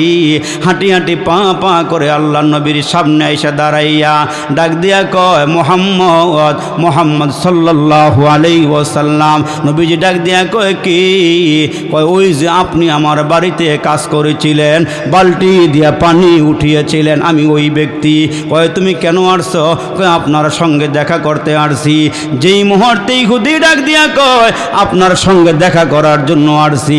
দরুদি নবী ডাক দিয়া কয় তোমার হাতটা বাড়াইয়া দাও, তোমার হাতের সঙ্গে হাত লাগাইয়া একটু মুসাফা করি। ওই ইহুদি হাত বাড়াইয়া দিছি। নবী তাকাইয়া দেখেন কাটা হাত থেকে রক্তগুলো পড়তেছে, কবজি নাই। আমার নবী ডাক দিয়া কয় কি রে, তোমার হাত কাটা কেন, তোমার কবজি নাই কেন, রক্তগুলো গড়ায় গড়ায় পড়ে? ওই ইহুদি চোখের পানিগুলো সারিয়া ডাক দিয়া কয় ওগো মোহাম্মদ, আমি আপনার গায়ে একটা আঘাত দিয়েছিলাম, আপনাকে চপেটাঘাত করেছিলাম। ওই একটু পরেই আমার কেমন জানি লাগতে শুরু হয়েছিল, আমি হাতটা কেটে ফেলেছি। রসুল ডাক দিয়া কয় কেন হাত কাইটা ফালাইছ? আমি তো তোমার আগেই মাফ করে দিয়েছি, কেন তুমি হাত কাটলা? কয় আমার কাছে ভালো লাগে নাই, আপনারে মারছি, আপনি আমারে ক্ষমা করে দেন। বিশ্বনবী কয় ক্ষমা করে দিয়েছি, তোমার কাটা হাতটা আমার হাতের মধ্যে তুলে দাও। এ নবীর উম্মতের দল ওই ইহুদি নবীজির হাতে কাটা কবজাটা উঠাইয়া দিলে, কবজিটা উঠাইয়া দিলে। বিশ্ব নবী তার হাতের সঙ্গে লাগাইয়া মুখের ভিতর থেকে একটু লালা আইনা ওইটার উপরে লাগাইয়া বিন্ডিস করিয়া দিল। আর ইহুদি কয় মোহাম্মদের যখন লালাটা আমার হাতের মধ্যে লাগছি, আমি তাকায় দেখি গো আমার কাটা হাতটা আগের চেয়ে আরো বেশি ভালো হইয়া গেছি। ইহুদি ডাক দিয়া কে আমারে কালমা পড়াইয়া দেন, আমারে মুসলমান বানাইয়া দেন। এ নবীর উম্মতের দল ইহুদি কালমা পরে মুসলমান হয়ে গেছি। নবীর আদর্শ দেইখা, নবীর নম্রতা দেইখা, নবীজির ভদ্রতা দেইখা আল্লাহর পয়গম্বর তারে মাফ করে দিলেন, তারে ক্ষমা করে দিলেন। আর ইহুদিও কালমা পরে মুসলমান হয়ে গেল। ওই আল্লাহ ডাক দিয়া কয় এ নবীর উম্মতের দল তোমরা চলতে ফিরতে উঠতে বসতে কার নাম? আরো জোরে আওয়াজ দিয়ে বলেন। আল্লাহকে আমার নাম লয়ে ডাক দিলে আমি আল্লাহ তোমাদেরকে সাহায্য করি। তোমরা যদি আমার হয়ে যাও আমি আল্লাহ তোমাদের হয়ে যায়। যেমন ওই যে মুসলমান ভারতের যমুনা নদীর তীরে একজন বুজুর্গ ছিল, নাম ছিল তার শাহেদৌলা। কি দৌলা? শাহেদৌলা। বড় আল্লাহওয়ালা মানুষ, বড় বুজুর্গ মানুষ, বড় তাহাজ্জুদ গুজার। সুবহানাল্লাহ কোন তাহাজ্জুদ গুজার মানুষ, আল্লাহওয়ালা মানুষ। ওই যমুনা নদীর তীরে ছোট্ট একটা ঘর বানাইয়া বসবাস করে। যেই ঘরটা বাতাসের সঙ্গে হেলে আর দুলে, হেলে আর দুলে, এমন একটা ঘরের মধ্যে শাহেদৌলা বসবাস করে। একদিন এমন হয়েছে ঝড় তুফান শুরু হয়ে গেছে। মুসলমান যেই দিক দিয়ে বাতাস আইসা ওই ঘরটারে হেলাইতেছে, ধুলাইতেছে। বিবি ডাক দিয়া কয় স্বামী তুমি একটা কাজ করো, বাঁশ দিয়ে একটু ঠিকা দাও না যেন ঘরটা না পড়ে। কিন্তু শাহেদৌলা আল্লাহ ভক্ত মানুষ, আল্লাহওয়ালা মানুষ, ওই বাঁশ হাতের মধ্যে নিয়া, নিজের হাতে একটা বাঁশ নিয়া যেই দিক থেকে বাতাস ওই দিকে গিয়া ঘর ধাক্কানি শুরু করছে। বিবি ডাক দিয়া কয় আকল বুদ্ধিকে খাইয়া ফেলাইছো নাকি?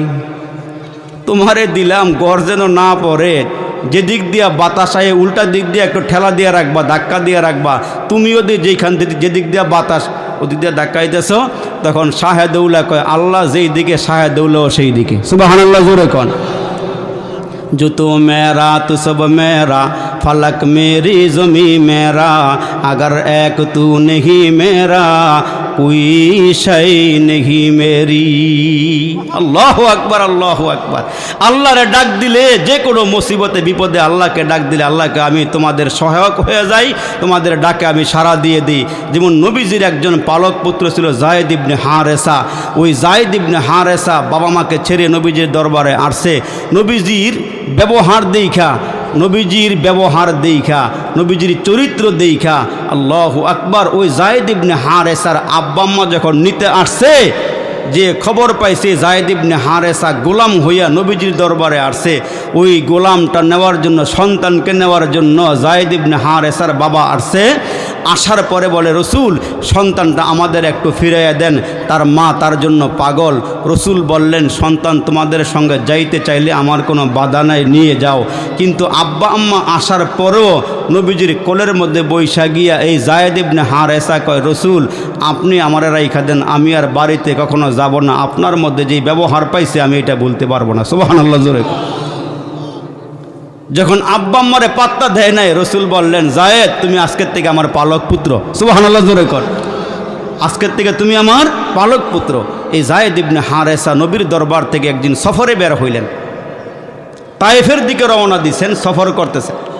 যাওয়ার পথে একজন ইহুদি এই যায়েদ ইবনে হারেসার সফর সঙ্গী হইলেন। এই যায়েদ ইবনে হারেসার নবীজির পালক পুত্রের। দুইজনে সফর করতেছেন। সফর করতে করতে, হাঁটতে হাঁটতে লম্বা পথ, এর নবীর উম্মতের দল দীর্ঘ পথ হাঁটার পর অনেক দূর যাইয়া তাঁবু গাড়লেন।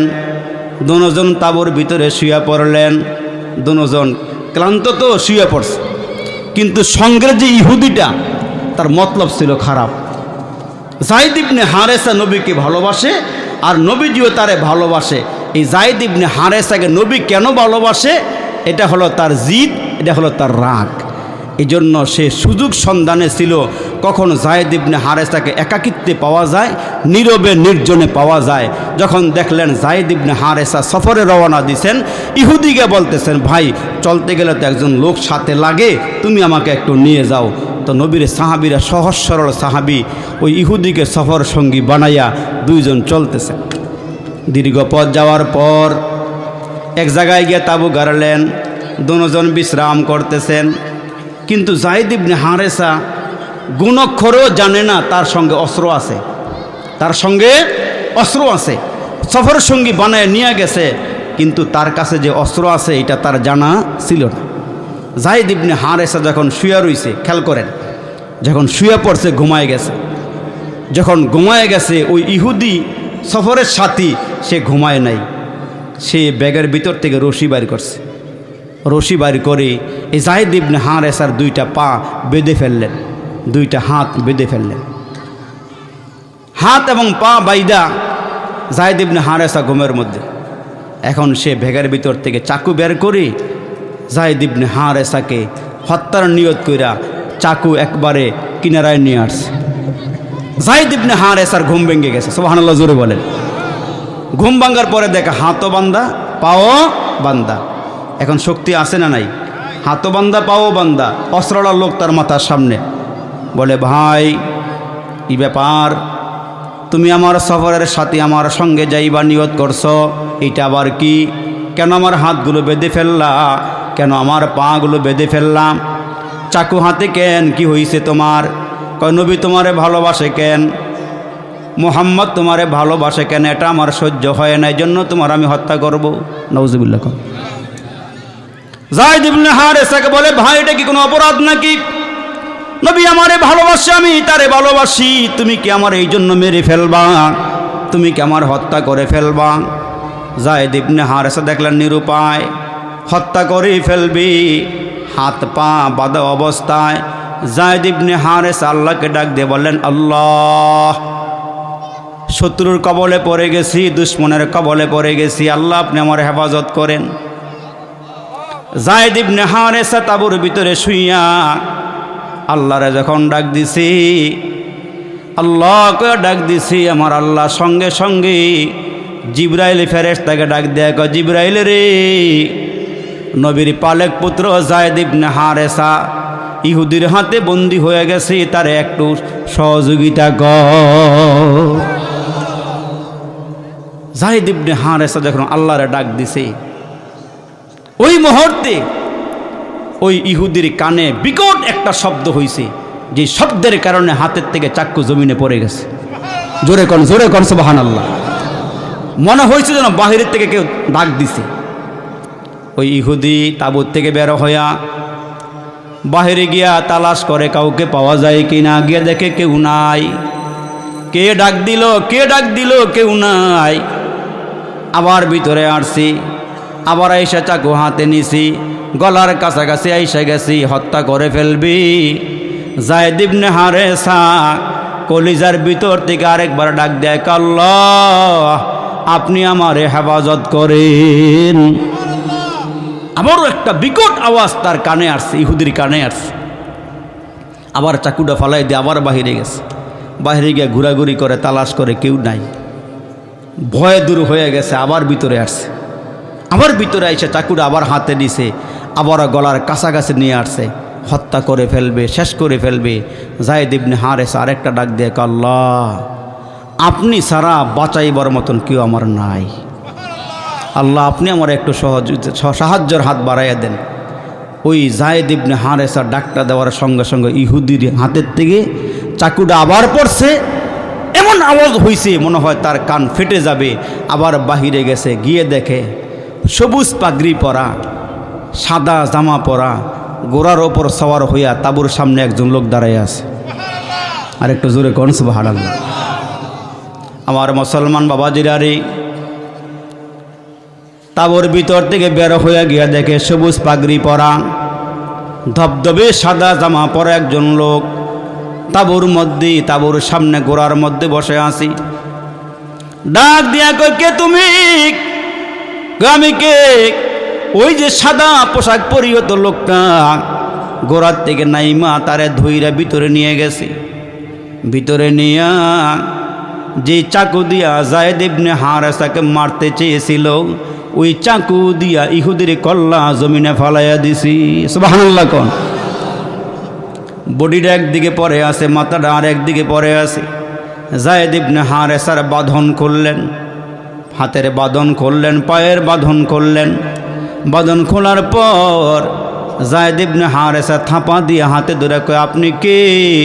আপনার পরিচয়টা বলেন। আমার নাম হলো জিবরাইল। কয় আপনি এখানে কেমনে আসলেন? কয় আমি আসি নাই, তুমি যেই মালিককে আওয়াজ দিয়েছো, ডাক দিয়েছো, ওই মালিক আমারে পাঠাইছি। প্রথম যখন তোমার গলার কিনারায় চাক্কু নিয়ে আসছি, তখন ডাক দিয়ে প্রথম ডাকটা দিয়েছিলাম আমি আমার ওই সিদরাতুল মুনতাহা থেকে। দ্বিতীয় ডাক দিয়েছিলাম প্রথম আসমান থেকে। তৃতীয় ডাকটা দিয়েছিলাম তোমার তাঁবুর সামনে থেকে। আল্লাহ বলেন, বান্দা জাকারতানি জাকারতুকা, তোমরা আমারে স্মরণ করলে আমি তোমাদেরকে স্মরণ করি। ওই নাসিতানি জাকারতুকা, তোমরা আমারে ভুলে গেল, আমি আল্লাহ তোমাদেরকে স্মরণ করি। এজন্য আল্লাহ ডাক দিয়ে, কে বান্দা সুখে দুঃখে তোমরা আমারে ডাকো, আমাকে ছাড়া তোমার সাহায্যকারী কেউ কাউকে পাইবা না। আমি তোমাকে সাহায্য করব সুখে এবং দুঃখে। আর যারা আল্লাহ আল্লাহ স্বীকার করি আল্লাহর গোলামিতে লিপ্ত হয়ে যাইবা, আল্লাহ ডাক দিয়া কয়, লাহুম মা ইয়াশাউনা ফিহা ওয়া লাদাইনা মাজিদ। জোরে কোন সুবহানাল্লাহ। আল্লাহ পাক ডাক দিয়া কয়, সূরা কফের 35 নম্বর আয়াতে আল্লাহ বলেন, লাহুম মা ইয়াশাউনা ফিহা ওয়া লাদাইনা মাজিদ। আল্লাহ বলেন, যারা আমারে ডাকতে ডাকতে মরবি, যারা আমারে স্মরণ করতে করতে মরবি, যারা আমার গোলামি করতে করতে মরবি, আর এদের যদি কালিমা থাকে, এদের যদি ঈমান থাকে, এদের যদি ঈমানটা থাকে সরিষার দানা পরিমাণ নয়, এ মুসলমান তার থেকে যদি আরও কম কম একটা সরিষাকে 70 ভাগ করার পরে দিয়া যতটুকুন একটা ভাগ যতটুকুন হয়, এতটুকুন ঈমান লইয়া যদি কবরে কেউ যায়, আল্লাহ রসুল বলেন ওই উম্মতকেও 10টা দুনিয়ার সমান একটা জান্নাতের মালিক আমার আল্লাহ বানায়া দিবি। 10টা দুনিয়ার সামনে একটা জান্নাতের মালিক আল্লাহ তারে বানায়া দিবেন। এখন আল্লাহ ডাক দিয়া কয় লাহুম মা ইয়াশাউনা ফিহা ওয়ালাদাইনা মাজিদ। মাজিদ দিয়া তাফসীরি কারকরা বলেন আল্লাহ ফেরাউনের নামেও জান্নাত বানাইছেন, কারুনের নামেও জান্নাত বানাইছেন, সাদ্দাদের নামেও জান্নাত বানাইছেন, আবু জাহেল আবু লাহাবের নামেও জান্নাত বানাইছেন। ইহুদি খ্রিস্টান নাসারা বৌদ্ধ হিন্দু আরজু অনারজু নাগা কুকি গারো সৌতাল খাসিয়াল যত সম্প্রদায় আছি আমরা দুনিয়ার মধ্যে যারা বসবাস করি, ছোট হই আর বড় হই, ধনী হই আর গরিব হই, কামার কুমার চামার মদারু জুয়ারু doctor master driver helper contractor রাজরানী চাকরানি ফকিরি ফকরানি এতিম মিসকিন অনাথ অনাথনী পথে বড় আদামরা কাঙ্গাল কাঙ্গালানি হাবিলদার জমিদার রফাদার দফাদার তালুকদার মেম্বার চেয়ারম্যান এমপি মন্ত্রী জাসদ বাসদ খাসদ মাসদ আওয়ামী লীগ বিএমপি জাতীয় পার্টি জামাতে ইসলামী তরিকার দিকে মুসলমান তাবলিক পাবলিক চরমনাই উজানি মুসাবিয়া মাইজবান্ডারি কুতুববাগে রাজারবাগে দেওয়ানবাগে সুরেশ্বরী আরও যা আছে আল্লাহ ডাক দিয়া কয় সবার নামে আমি আল্লাহ একটা করে জান্নাত বানাইছি। কিন্তু জান্নাত পাবে কারা? জান্নাত কারা পাবি? কয়েক কালিমা নিয়ে যারা কবরে আসবে এরা জান্নাত পাবি। আর ওই যে আবু লাহাব উতবা সাইবা যারা কালমা পড়ে নাই ওয়ালাদাইনা মাজিদ, আমাকে খুশি করে আসতে পারলে তোমার নামের জান্নাত পাইবা। আবু লাহাব আবু জাহেল উতবা সাইবার জান্নাতকেও আমি আল্লাহ তোমাদের নামে লেখা দিয়া দিব। যদি আমাকে রাজি আর খুশি করে আসতে পারো তোমারটা তুমি পাইবা। ওয়ালাদাইনা মাজিদ, আমি আল্লাহ তোমাদের জন্য জান্নাতে আরও অনেক পুরস্কার রেখে দিয়েছি যেগুলোর কথা রসুল বলেন মা লা আইনুন রাআত ওয়ালা উযুনুন সামিআত ওয়ালা খতারা আলা কলবি বাশার। এমন জান্নাত যে জান্নাত মানুষ চোখে দেখে নাই, কানে শোনে নাই, অন্তরে কল্পনাও করে নাই। ওই জান্নাতের আকাঙ্ক্ষা আমাদের আছে তো ইনশাআল্লাহ। তাইলে নামাজ দূর না সাইরা, নামাজ দূর না সাইরা, বাটপারে দৌড়ানা সাইরা, আল্লাহকে রাজি কইরা না বেজার কইরা। আল্লাহ আমাদেরকে বুঝার তৌফিক দান করুক, বলেন আমিন। ওমা তৌফিক ইল্লা বিল্লাহ। আসসালামু আলাইকুম ওয়া রাহমাতুল্লাহ। পারে নাই তার কারণ বিশ্ব নবী হজরতে আলীর উরাতের মধ্যে মাথা রাখিয়া ঘুমাইতেছেন। আমার নবীর এখন ঘুম ভাঙ্গানো যায় না, নবীজি আরাম করতেছেন। কিন্তু হজরতে আলী রাদিয়াল্লাহু তাআলা তাকায়া দেখেন সূর্যটা পশ্চিম দিকে হেলে যাইতেছে, ডুবিয়া যাইতেছে। কিন্তু হজরতে আলী আসরের নামাজটা না পড়ার কারণে দিলের মধ্যে একটু কষ্ট কষ্ট মনে হইতেছে। আল্লাহ, আমি 5 ওয়াক্ত নামাজ জামাতের সঙ্গে আদায় করি, আজকে তোমার পয়গম্বর আমার উরাতের মধ্যে মাথা রাখিয়া ঘুমাইবার কারণে আসরের নামাজটা আমি জামাতে পড়তে পারলাম না। এই দরিচর এলাকার মুসলমানেরাও হজরতে আলী মুসলমান নামাজের দরুদি উম্মত, নবীজির সাহাবী, দামি সাহাবী, নামাজ বড় প্রিয়, নামাজ বড় পছন্দের, নামাজটা পড়তে পারে না। চোখের থেকে এক ফোঁটা পানি গাল দিয়া গড়াইয়া গড়াইয়া নবীজির চেহারার মধ্যে পানি পড়ে গেছি। আমার নবীজির চেহারা মুবারকের মধ্যে পানি পড়ার পর নবীজির ঘুম ভেঙে যায়। নবীজি ডাক দেয়, আলী তুমি কান্না করো কেন, কি হইছে তোমার? হজরতে আলী ডাক দিয়া কয়, নবীজি গো, আপনি তাকাইয়া দেখেন না সূর্যটা পশ্চিম দিকে হেলিয়া গেছি, আসরের নামাজটা এখনো পড়তে পারি নাই গো নবী। এ নবীর উম্মতের দল, আমার নবী ডাক দিয়া কয়, আলী রে চিন্তার কোনো কারণ নাই, আমি পয়গম্বরের খাতিরে আল্লাহ সূর্য বানাইছি, আমি নবীর খাতিরে আল্লাহ আসমানের চন্দ্র বানাইছি, আমার খাতিরে আল্লাহ দুনিয়ার সব কিছু বানাইছে রে আলী, চিন্তার কোনো কারণ নাই রে আলী। তুমি আসরের নামাজ পড়তে পারলেই তো হয়, তুমি ওযু করো, ওযু করিয়া নামাজে দাঁড়াও, আমি নবীও ওযু করে আসতেছি। আসরের সময় যেইখানে সূর্য থাকার কথা আল্লাহ পাক রব্বুল আলামিন ওই জায়গার মধ্যে সূর্য আনিয়া দিবে, তুমি আর আমি আসরের নামাজ জামাতে আদায় করব।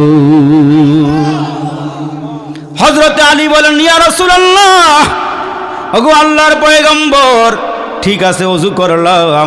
হযরত আলী রাদিয়াল্লাহু তাআলা অজু করলেন, নবীজি অজু করলেন। অজু শেষ হওয়ার সঙ্গে সঙ্গে তাকায়া দেখতেছেন নবীর মুজিজা, ওই আকাশের সূর্যটা আসরের সময় যেখানে থাকা দরকার ওই জায়গার মধ্যে সূর্য আইসা হাজির হইয়া গেছে। আমার নবী বরকতের নবী, রহমতের নবী, এ নবীর উম্মতের দল, সরওয়ারে দু আলম নবী ফজরের নামাজের পরে মসজিদ থেকে বের হইলেন। ফজরের নামাজ কমপ্লিট করিয়া বের হইলেন। আর ওই নবীর সাহাবী হযরতে আলী ফজরের নামাজটা পড়িয়া ঘরে চলে গেলেন। ঘরে যাওয়ার পর ফাতেমা রাদিয়াল্লাহু তাআলা আনহা ডাক দিয়া কয়, স্বামী গো, আর কয়দিন না